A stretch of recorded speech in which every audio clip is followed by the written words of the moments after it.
নমস্কার বন্ধুরা, আমি আবারও চলে এসেছি পরম পিতার ঐশ্বরিক শক্তির মহিমা প্রসঙ্গে একটি ইষ্ট আলোচনা নিয়ে। আশা রাখবো আপনারা সকলেই স্কিপ না করে পুরোটা মন দিয়ে শুনবেন। আমার সকল গুরু ভাই বোনদের জয়গুরু জানিয়ে শুরু করছি আজকের ইষ্ট আলোচনা। বীরেন্দ্রনাথ চক্রবর্তী মহাশয় তার একটি নিজস্ব অভিজ্ঞতার কথা বলেন। ঠাকুর কলকাতার হরিতকি বাগান লেনের বাড়িতে কিছুদিনের জন্য অবস্থান করছিলেন।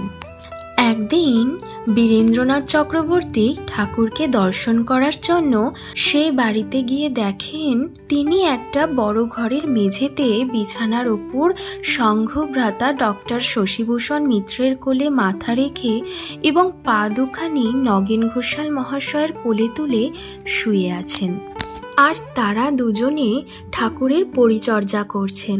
ঘরে ঢুকে বীরেন্দ্রনাথ চক্রবর্তী নগেনদার পাশে গিয়ে বসলেন। তার একান্ত ইচ্ছা হলো তিনি ঠাকুরের পদসেবা করবেন। তার বাসনা এত প্রবল হলো যে তিনি ঠাকুরের একখানি পায়ে অন্তত কিছুক্ষণের জন্য হাত বোলাবার সুযোগ করে দেবার জন্য নগেনদার কাছে জানাতে লাগলেন। নগেনদা তখন বীরেন্দ্রনাথের কানে কানে এসে বললেন, দেখো ভাই, অমন করতে নেই। শ্রী ঠাকুরের ইচ্ছা হলেই তিনি নিজেই তোমাকে সুযোগ দেবেন, নচেত আমাদের নিজেদের খেয়ালে কোনো কাজ করা উচিত নয়। কিন্তু বীরেন্দ্রনাথের বাসনা এমনই দুর্দমনীয় হয়ে উঠল যে তার চেপে রাখতে পারছিলেন না। মনে হচ্ছিল নগেনদার নিষেধ অমান্য করেই ঠাকুরের চরণ স্পর্শ করবেন, তাতে যা হবার হবে। কিন্তু আশ্চর্যের কথা এই যে অন্তর্যামী ঠাকুর যেন তার মনের কথা জানতে পেরেই হঠাৎ উঠে এসে তার কোলের উপর কিছুক্ষণ বসে রইলেন। বীরেন্দ্রনাথের বহুক্ষণের প্রাণের আকাঙ্ক্ষা এমন অপ্রত্যাশিত ভাবে পূর্ণ হওয়ায় আনন্দাশ্রুতে তার চোখ দুটি ভরে গেল। ঠাকুরের এই পরিচিত্তাভিজ্ঞতা অর্থাৎ অপরের চিত্তের যে কোনো চিন্তাভাবনাকে বুঝতে পারার ক্ষমতা সম্বন্ধে বীরেন্দ্রনাথ বাবু আর একটি ঘটনার কথা বলেছেন। ঠাকুর তখন খড়ম পায়ে দিয়ে চলাফেরা করতেন। চলতে গিয়ে হঠাৎ তার একটি পা মুচকে যায়। এতে পা ফুলে গিয়ে তাতে পুজ জমে বিষিয়ে যায়। এই অবস্থায় ঠাকুর একদিন সকালবেলা ঘরের বারান্দায় একটি ইজি চেয়ারে বসেছিলেন এবং কয়েকজন তার আশেপাশে বসেছিলেন। গতরাতে তার ঘুম না হওয়ার জন্য তাকে ক্লান্ত ও অবসন্ন দেখাচ্ছিল। এমন সময় পাড়ার কয়েকটি ছোট ছেলে মেয়ে তাতে হাতে শিউলি ফুলের মালা নিয়ে ঠাকুরের কাছে এসে তার গলায় পরিয়ে দিতে চাইল। উপস্থিত ভক্তেরা এতে কি বলবেন কি করবেন তা বুঝে উঠতে পারলেন না। কোনো সাধারণ মানুষ এমন অসুস্থ অবস্থায় কখনো মালা পরতে চাইতেন না এবং শিশুগুলিকে ফিরিয়ে দিতেন। কিন্তু প্রেমময় শ্রী শ্রী ঠাকুর সানন্দে প্রতিটি শিশুর মালা গলায় পরলেন এবং প্রতিবারে গলা থেকে সেই মালাদানকারী শিশুর গলায় পরিয়ে দিলেন। এতে তিনি বিন্দুমাত্র বিরক্তিবোধ করলেন না। শিশুরা তখন আনন্দে উৎফুল্ল হয়ে ঠাকুরকে প্রণাম করে চলে গেল। এক অসাধারণ ধৈর্য ও প্রেমময়তা পরিষ্কার ফুটে উঠল ঠাকুরের প্রশান্ত মুখমণ্ডলে। সবশেষে আরেকটি শিশু একটি অতি সুন্দর মালা এনে ঠাকুরের গলায় পরিয়ে দিল। মালাটির ওপর বীরেন্দ্রনাথের বড় লোভ হলো। এই অন্যায় লোভ থেকে আত্মরক্ষার জন্য ঠাকুরের কাছে তিনি মনে মনে প্রার্থনা জানিয়ে বললেন, ঠাকুর যেন অন্যান্য ছেলে মেয়েদের মতো এই মালাটিও তাকে পরিয়ে দেন। ঠাকুর গলা থেকে মালাটি তুলে নিয়ে একবার মেয়েটির দিকে তাকিয়ে পরক্ষণে বীরেন্দ্রনাথের দিকে তাকিয়ে বললেন, না, এই মালাটি তুই পর। বীরেন্দ্রনাথ তখন বিস্ময়ে অভিভূত হয়ে গেলেন। তার মনের অতি সূক্ষ্ম ক্ষীণ একটি বাসনার কথা ঠাকুর কিভাবে জানতে পারলেন এবং তা পূরণ করলেন তা তিনি ভেবে পেলেন না। তখন আশ্রমের পাওয়ার হাউস স্থাপিত হয়েছে। সমগ্র আশ্রমটি সারা রাত্রি বৈদ্যুতিক আলোকে উদ্ভাসিত থাকে। তড়িৎ ভবনে ডায়নামোর গতিবিধি পর্যবেক্ষণ করার জন্য কয়েকজন কর্মী সারা রাত্রি সেখানে পাহারায় থাকত, যাতে হঠাৎ কোনো বিপদ না ঘটে। এই রকমই একদিন সংঘভ্রাতা বীরেন্দ্রনাথ বিশ্বাস পাহারা দিতে ডায়নামোর কাছে বসেছিলেন এবং মাঝে মাঝে হাত দিয়ে তা অত্যাধিক গরম হয়ে উঠেছে কিনা লক্ষ্য রাখছিলেন। রাত্রি তখন 2টো। এমন সময় হঠাৎ বীরেন্দ্রনাথের একটু তন্দ্রা এলো এবং ঘুমের ঘোরে টলতে থাকেন। এই অবস্থায় তার হাতখানি ডায়নামোর সংলগ্ন বেল্টের উপর পড়ে। এতে তার হাত পিষে যাবার এমনকি মৃত্যুরও সম্ভাবনা প্রবল। কিন্তু আশ্চর্যের বিষয়, ঠাকুর ঠিক সেই মুহূর্তে ঘুম থেকে উঠে পদ্মা তীরস্থ আশ্রমের ঘর থেকে ছুটে এসে বীরেন্দ্রনাথের হাত ধরে টেনে তাকে দূরে ফেলে দেন।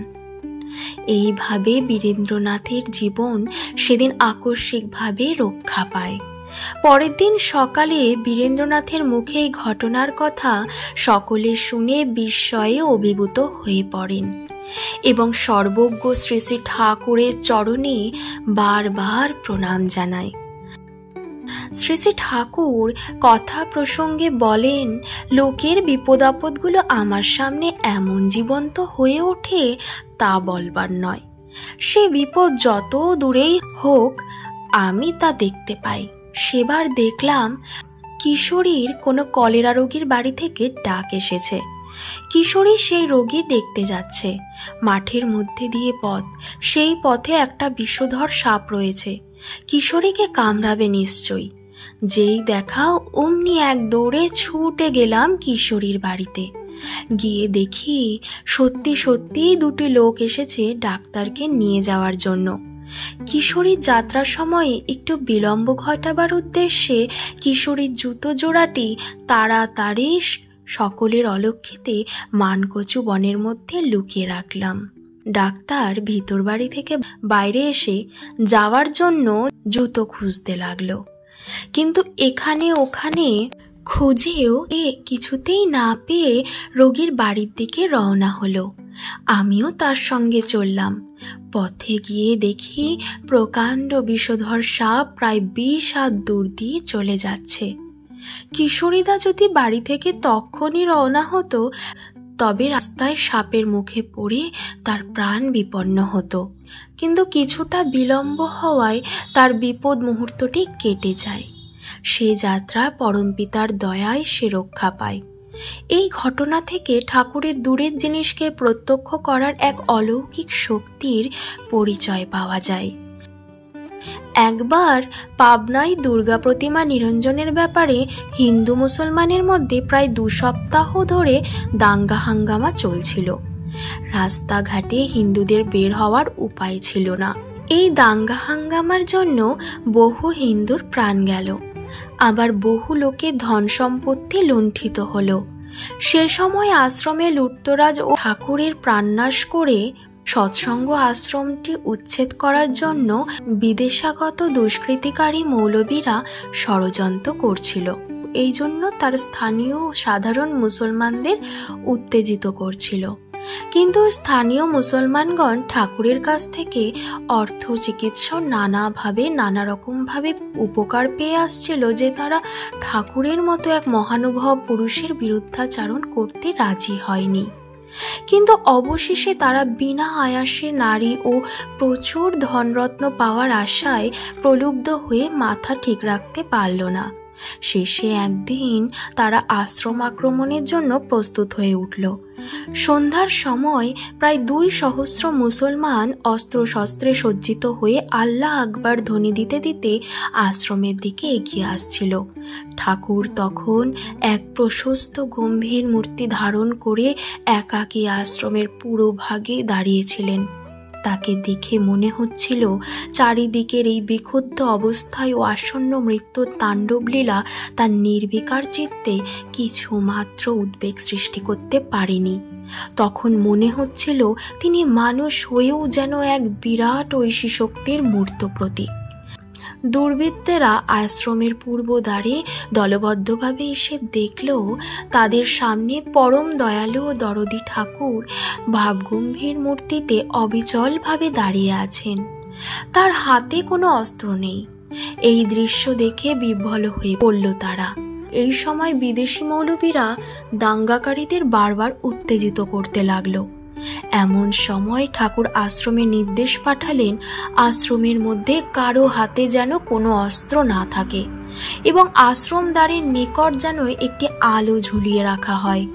অবশেষে মৌলবীদের দ্বারা উত্তেজিত হয়ে মুসলমান দাঙ্গাকারীরা আশ্রম আক্রমণের জন্য উদ্যত হয়ে বাঁধের উপর ঝাঁপিয়ে পড়ল। মার মার শব্দে ছুটে আসতে লাগলো। আশ্রমবাসীরা তখন আসন্ন মৃত্যুর প্রতীক্ষায় দাঁড়িয়ে, আর ওদিকে ঠাকুরও পাথরের মতো নিশ্চল হয়ে দাঁড়িয়ে আছেন। এই সময় আশ্রমের পিছন দিক থেকে ভারী বুটের খটখট আওয়াজ শোনা গেল।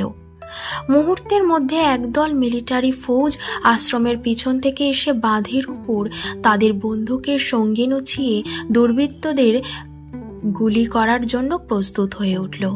তা দেখে দুর্বৃত্তরা ভীত সস্ত্রস্ত অবস্থায় ছত্রভঙ্গ হয়ে যে যেদিকে পারল পালালো। এরপর মিলিটারি দলটি গোটা আশ্রম প্রদক্ষিণ করল এবং পরে ঠাকুরের সামনে গিয়ে মিলিটারি কায়দায় অভিবাদন জানিয়ে সেখান থেকে চলে গেল। অকস্মাৎ এই মিলিটারি ফৌজ কোথা থেকে এলো এবং কোথায় তারা চলে গেল তা এলাকার মানুষেরা কেউই বুঝতে পারল না। সেই থেকে সারা অঞ্চলের মুসলমানরা বিদেশি মুসলমানদের সমস্ত প্ররোচনাকে উপেক্ষা করে ঠাকুরকে বেশি করে শ্রদ্ধা করতে লাগলো। বুঝতে পারল এই মহান পুরুষের ক্ষতি করার সাধ্য কারণ নেই, কারণ স্বয়ং আল্লাহ তার সহায়। সকলকে জানাই রানন্দিত জয়গুরু। সবাই ভালো থাকুন, সুস্থ থাকুন এবং আমার চ্যানেলটি দয়া করে সাবস্ক্রাইব করে আমার পাশে থাকুন।